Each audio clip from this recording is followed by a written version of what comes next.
കൂട്ടുകാരി സുഗമോദേവിയിൽ വമ്പൻ ട്വിസ്റ്റുകളായിട്ട് വരാൻ പോകുന്നത്. വമ്പൻ അപ്രതീക്ഷിത രംഗങ്ങളുടെ കടന്നുവരവാണ് ഇനി സുഗമോദേവിയിൽ വരാൻ പോകുന്നത് കേട്ടോ. വേറെ നല്ല നമ്മുടെ ബലരാമൻ ചന്ദ്രോത്ത് വീട്ടിലേക്ക് കടന്നു വരികയാണ്. അതും സത്യങ്ങളെല്ലാം അറിഞ്ഞതിന് ശേഷം നന്ദൻ ദേവി വിവാഹം കഴിഞ്ഞു എന്നുള്ളൊരു കാര്യമൊക്കെ നമ്മുടെ ബലരാമൻ അറിഞ്ഞതിന് ശേഷം.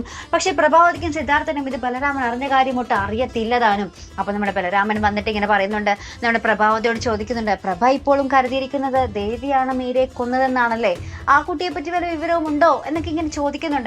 അപ്പൊ നമ്മുടെ പ്രഭാവതി ആണെങ്കിൽ ആകെപ്പാടെ ഇങ്ങനെ ഞെട്ടിവരച്ച് നിൽക്കുവാട്ടെ. എന്ന് വെച്ചാൽ ബലരാമന് എല്ലാവർക്കും കടുത്ത പേടിയാണ്. ബലരാമന്റെ ദേഷ്യം വന്നാല്, അല്ലെങ്കിൽ ആ ഒരു വാശി, ആ ഒരു തങ്ങളോട് ശത്രുത വന്നാല് പിന്നെ കൊന്നൊടുക്കുമെന്ന് നമ്മുടെ പ്രഭാവതിക്ക് നല്ലോണം അറിയാം. അതുകൊണ്ട് പ്രഭാവതി ഇങ്ങനെ ഭയങ്കരമായിട്ട് ജീവൻ മരണ പോരാട്ടത്തിൽ നിൽക്കുന്നത് പോലെയുള്ള നിൽപ്പാട്ടോ.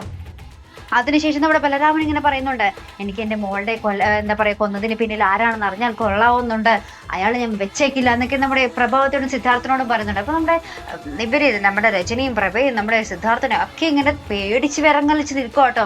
അപ്പുറത്താണെങ്കിൽ നമ്മുടെ നന്ദൻ നമ്മുടെ മുരളിയുടെ അടുത്ത് ചോദിക്കുന്നു, എടാ ദേവി എവിടെയാടാന്ന് ചോദിക്കുമ്പോൾ നമ്മുടെ മുരളി പറയുന്നുണ്ട്, എടാ അത് മാധവൻ, നമ്മുടെ ദേവിയുടെ അച്ഛൻ മാധവൻ ബുദ്ധിപരമായിട്ട് നമ്മുടെ ദേവിയെ മാറ്റി നിർത്തിയിരിക്കുക, നീ പേടിക്കാതെ, ദേവി സേഫ് ആയിട്ട് ഇരിപ്പുണ്ടാവും എവിടെയെങ്കിലും എന്നൊക്കെ പറഞ്ഞ് നമ്മുടെ നന്ദനോട് നമ്മുടെ മുരളി പറയുന്നുണ്ട്. അതിനുശേഷം നമ്മുടെ നന്ദൻ ബലരാമന്റെ മുന്നിൽ വരുന്ന ദൃശ്യങ്ങളാട്ടോ.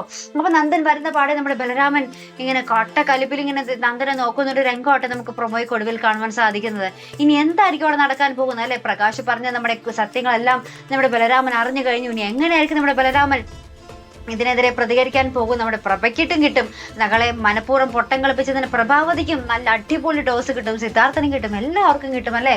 അപ്പൊ എങ്ങനെയായിരിക്കും നമ്മുടെ ബലരാമൻ പൊട്ടിത്തെറിക്കാൻ പോകുന്നത് എന്ന് മാത്രം നമുക്ക് കണ്ടറിയേണ്ടതുള്ളൂ കേട്ടോ.